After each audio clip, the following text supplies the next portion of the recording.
Welcome back to Black Skies Reviews. In this review, we'll be taking a look at Joytoy's Warhammer 40k Chaos Space Marines Red Corsair Exalted Champion Gotor, the Blade. This looks like a pretty awesome looking figure. I like the artwork on the packaging. These are 1/18 scale and recommended for adult collectors at least 15 years and older. So for you package collectors, this is the front of the box. Pretty decent looking. It has the newer black and white style boxes. Top of the box, just a Warhammer logo. Bottom of the box, same thing. Here on the side of the box, some product information. You can pause and read that if you'd like. And on this side, the logos, the companies, the name, all that great stuff. And on the back of the box, we have some product images. Front, the back, a close-up of the chest head area on a smaller product images and a very large one with the figure and all of its accessories that are included with the figure. So with that being said, let's take a look at the clamshell. And here he is inside the clamshell, nicely packaged. Everything's nicely separated. Looks pretty cool. First thing stands out so far is that the red. It looks like more of a crimson versus a red, bright red. It's more of a crimson red. Looks pretty sweet with the black. So let's go ahead and free him from his plastic prison and check him out. Now, first thing out the packages, obviously that crimson red really looks fantastic. You don't really appreciate it until you have it in hand. It looks very deadly. One thing to note about these new Crimson Slaughter ones, the 3 that we've done a review for one. This will be the second one with another one coming. They're better quality figures than the very first Black Legion Chaos Space Marines.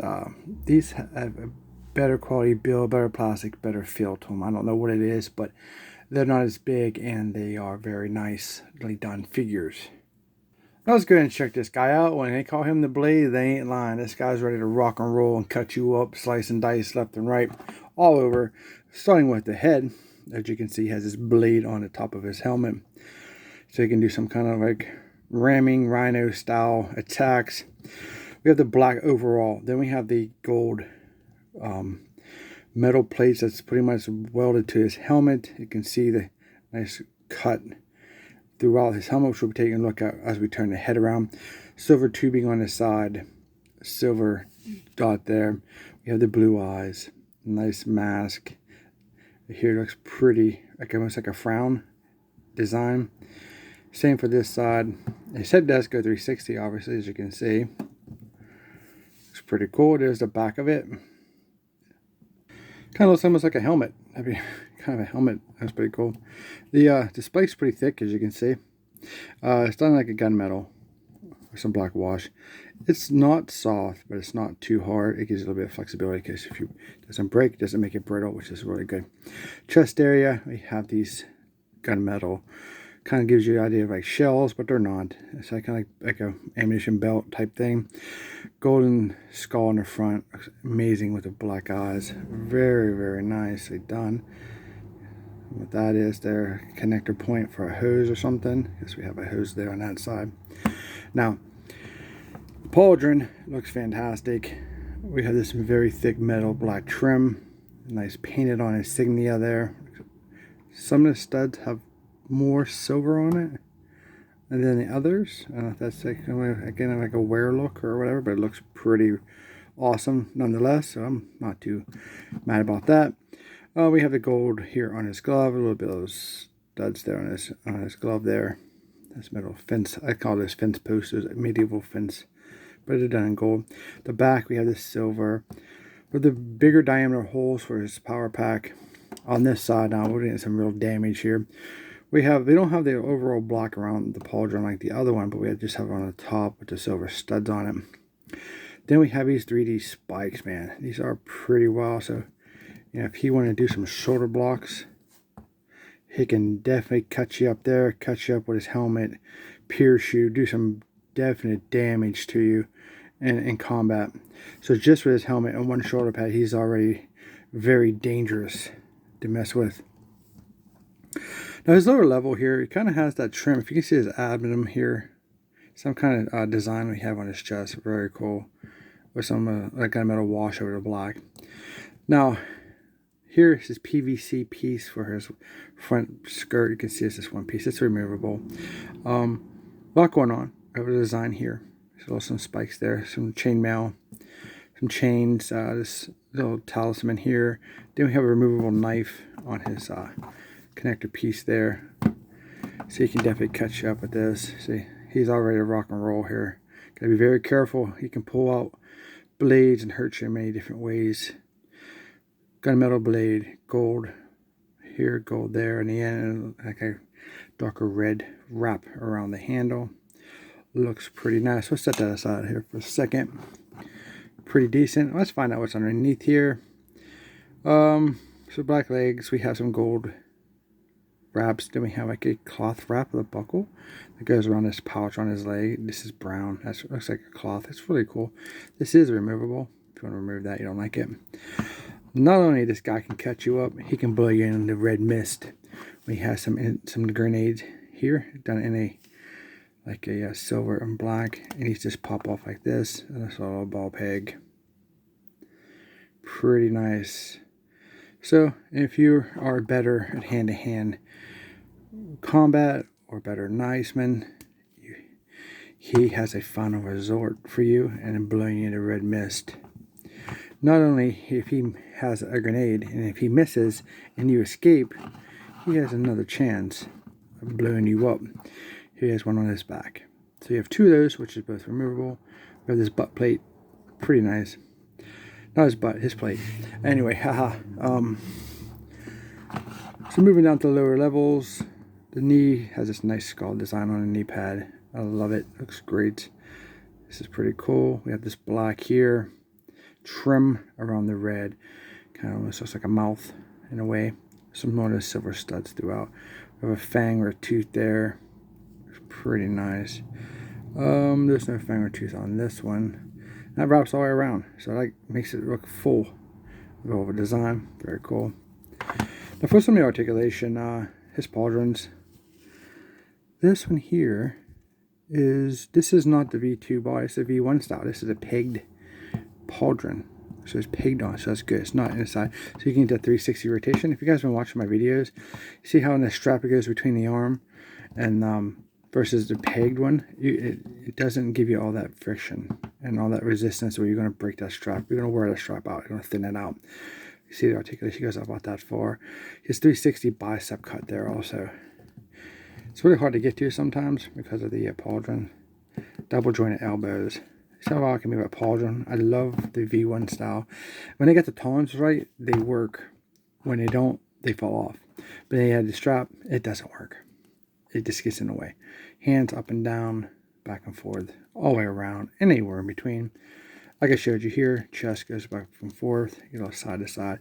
360 rotation at the waist. See if we can get it.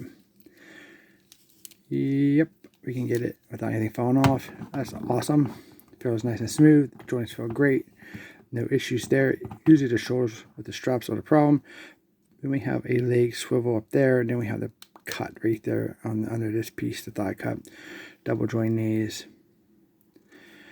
Feet pivot down, pivot up. Get the side to side. Get the toe articulation up. It's all there, looking good.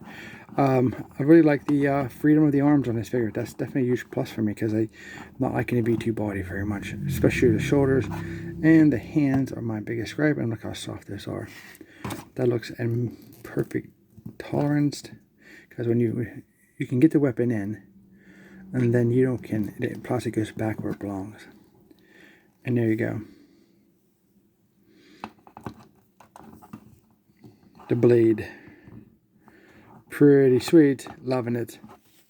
360 look. Very, very nice.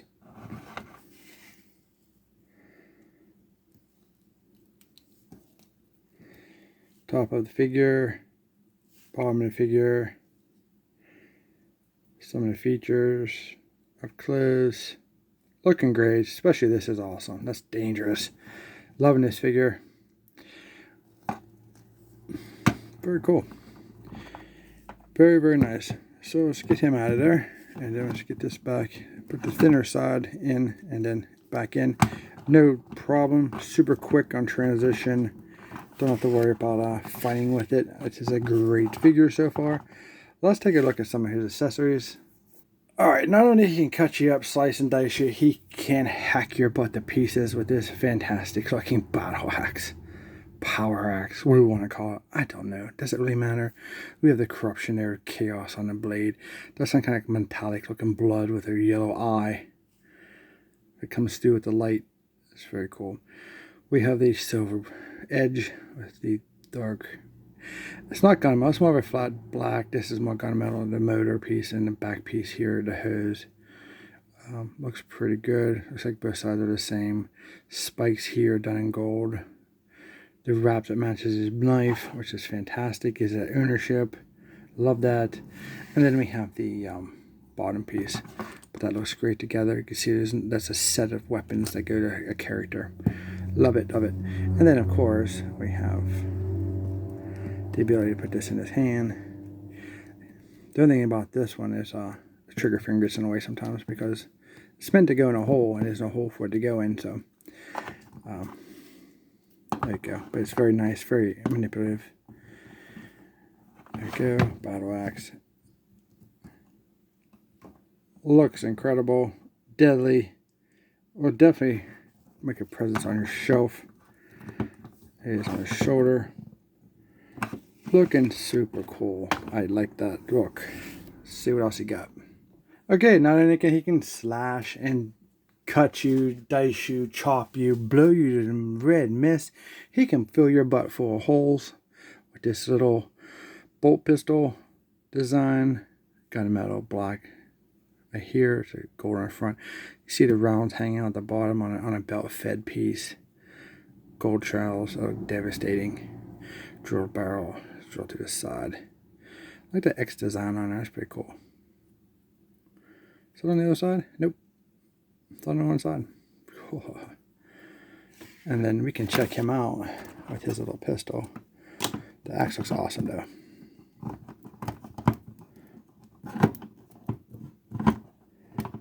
Okay, there we go. And you can see that finger is looking for a hole. There we go. Just a little too high. That's pretty wild. That little pistol pulled out of nowhere and just blasts your butt. It's probably full auto. I went out.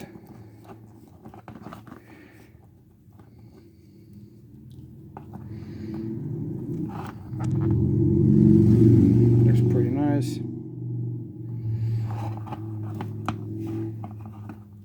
Pretty cool.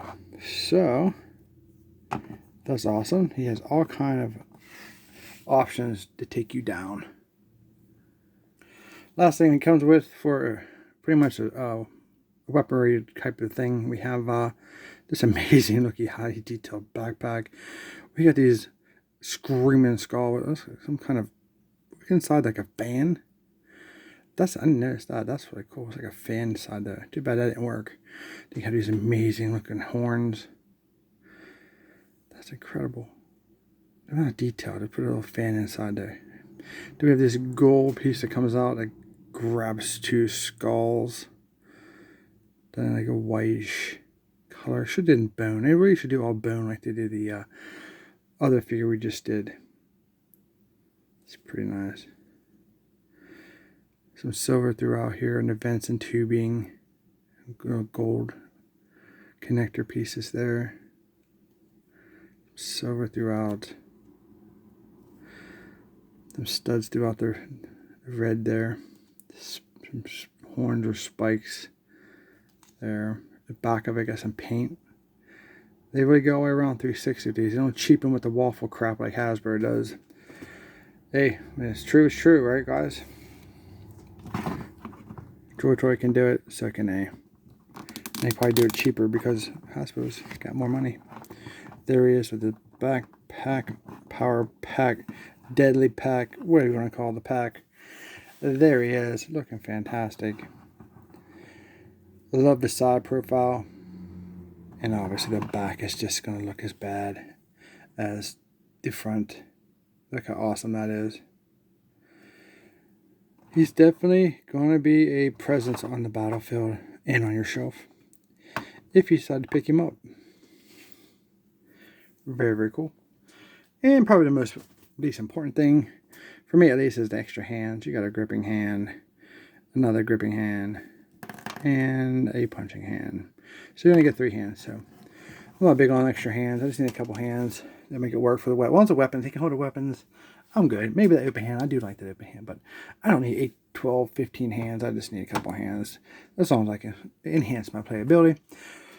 Hope you guys like this review. If you did, don't forget to like, share, and subscribe. Comment down below. We appreciate that. Help support the channel. I highly recommend this figure. He's a really good figure. I think I got him on Amazon. Got a good deal on him. He was on sale. I think I got him for like 38 bucks. Free shipping. Because they're 25 bucks. Yeah, so that's where I got mine at. I expect to pay more for him, but I said he was a pretty good deal. I grabbed him real quick. I'm glad I did. I love it. No regrets. He's awesome all the way around. The only flaws I can think of, if I had to pick something, that waistcoat, I wish it was more. I wish it would have been more soft goods, more realistic chains, cloth, soft goods, realistic chains. But that's going to drive the prices through the roof. And these things are expensive as it is, so I really don't have much on a hate or a con. Pros are all there. Quality's good, joints are good, design's good, awesome figure. Even if you don't like Warhammer, this is definitely gonna be a killer for your collection. Thanks for watching. Don't forget to subscribe, and we'll see you in our next review.